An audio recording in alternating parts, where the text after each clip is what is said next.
Stand back!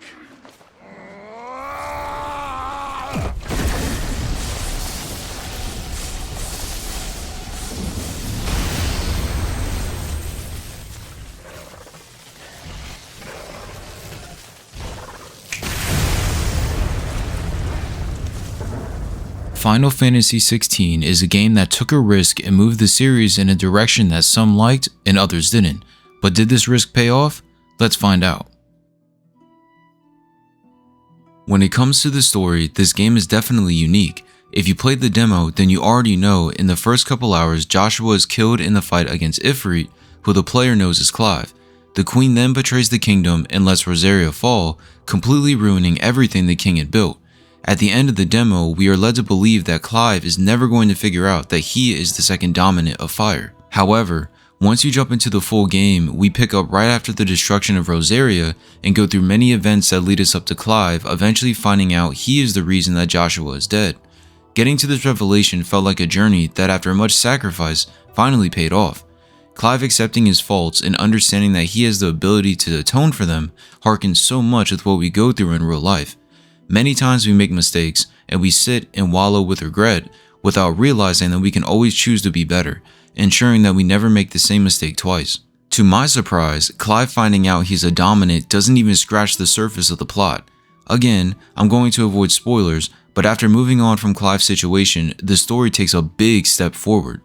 Long story short, Clive and company have to journey to each kingdom to destroy these mother crystals that are the reason for the blight that was happening across the world. After reading some of the reviews and seeing people complain about the story, I've come to my own conclusions on why someone might not like this story.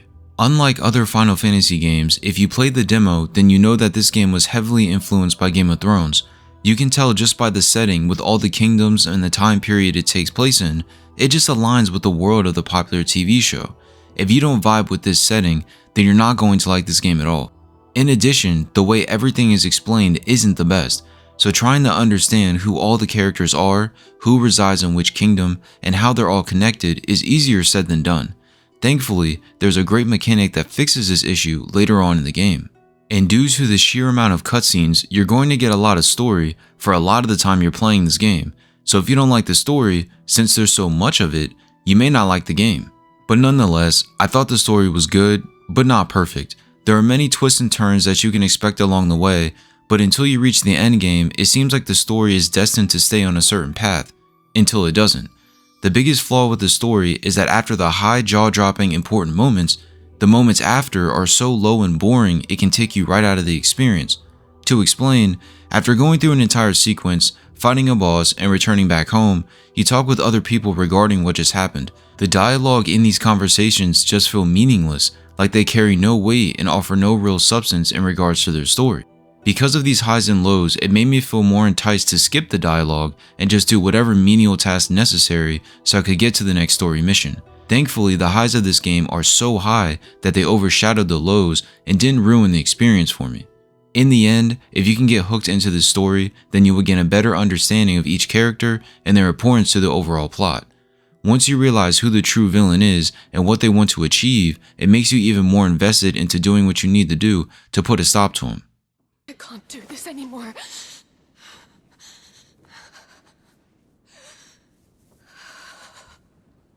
If you would stand between our leash and his dream, then you leave me no choice.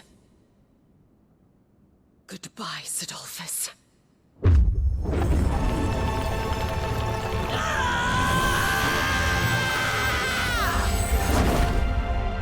Now, where this game excels is the action-based gameplay. Personally, I'm someone who prefers fast-paced action-based combat versus turn-based combat, so this game was right up my alley. The combat is fast and fluid, with you having the ability to chain together combos based on your playstyle. What is so great about the combat is the icon switching. Over the course of the game, you will gain the ability of different icons, with each giving you various abilities that you can use in combat. With each icon geared around a type of element, the moves that you can use are geared around that sort of magic. For example, the Phoenix is a fire icon and gives you abilities like Heat Wave and Rising Flames. When you unlock the other icons, you can master their abilities and mix and match those with other icon abilities that you already unlocked. This mechanic gives you the option to craft a build that aligns with your unique playstyle. So if you're someone that likes to chip away at the enemy, then Garuda's abilities will be better for you. Or if you like one ability that Titan has, but not the other two, you can master that ability and add that to one of Garuda's slots to optimize your loadout.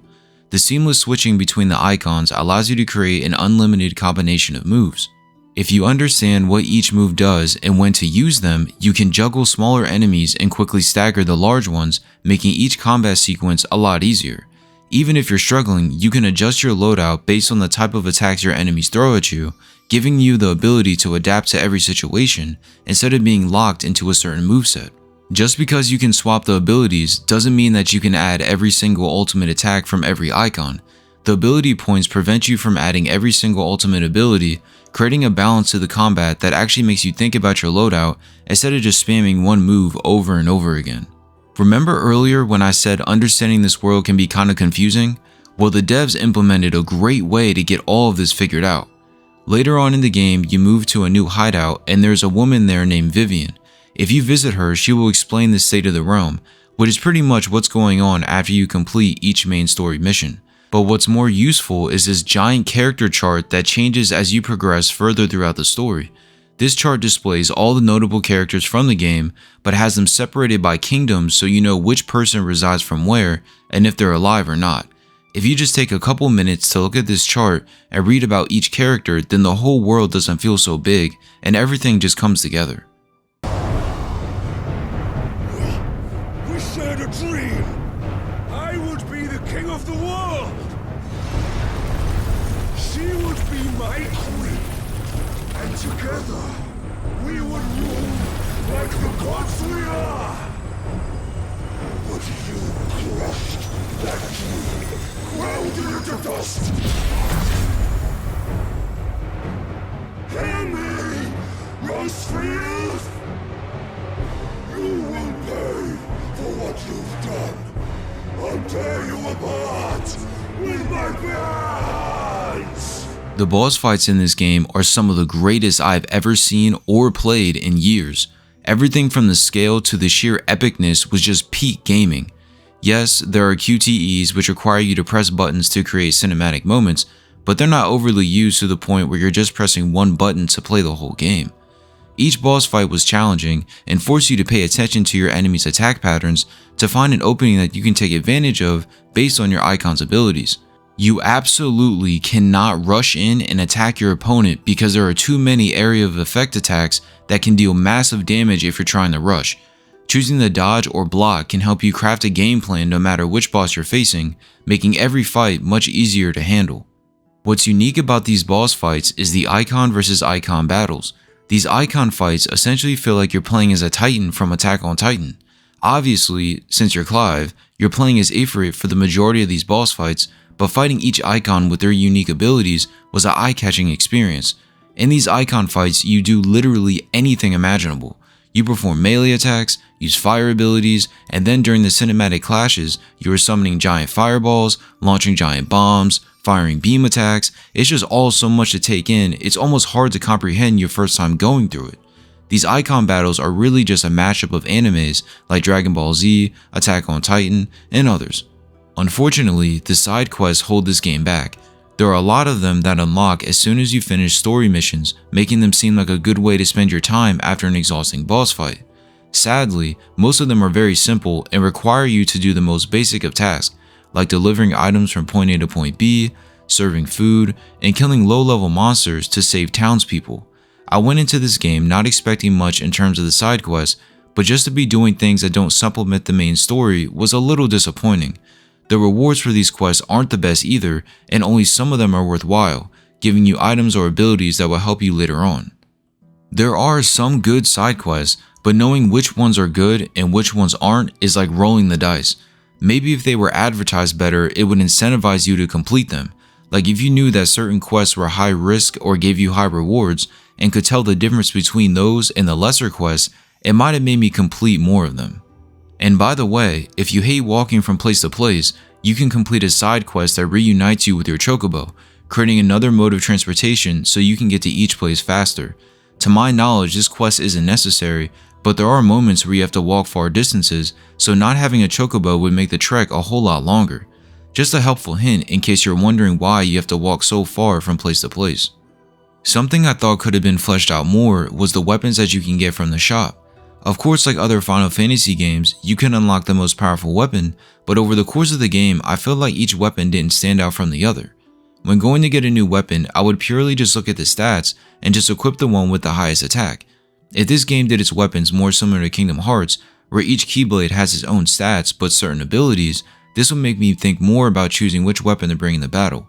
This concept kinda gave the notion that this game leans into being more of an action game than an RPG, which most Final Fantasy games usually are. Finally, this game is just too easy. It pretty much doesn't matter what build you use, once you understand the combat, you should breeze right through the game. The fights aren't hard and the attack patterns for each enemy are pretty slow, so once you find the opening, you can just exploit it until you win. I didn't start dying in this game at all until late into the game, and even then, it was only a couple times. What would have been nice was if Final Fantasy mode was available at launch, offering a challenge for those that didn't want to breeze right through the game. Not a huge deal, just something I wanted to see. Unlike Star Wars Jedi Survivor, this game didn't release with as bad as frame rates as that, but the frame rate drops were definitely noticeable. What's so interesting is that the drops occurred during cutscenes and in the outdoor environments, but not the actual gameplay.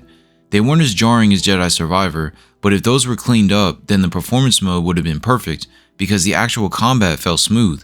Even with the frame rate drops, I just stuck to performance mode, as it's hard to play the game in 30 FPS when you've been playing it in 60 from the start. Overall, this game is amazing and was an absolute joy to play from start to finish. The action within the boss fights alongside the fantastic music created a memorable yet fresh experience. Even with the lackluster side quests and frame rate drops, this game is one of my favorite Final Fantasies and I highly recommend you play this, even if you never played a Final Fantasy game before. For those reasons, I'm going to give this game a 9 out of 10. As of right now, this is my second favorite Final Fantasy of all time, and after finishing this game, I have no idea how Final Fantasy 17 will be able to top this. What did you think about Final Fantasy 16? Let me know your thoughts in the comment section below, and if you enjoyed the video, feel free to drop a like or subscribe, and I'll see you in the next one.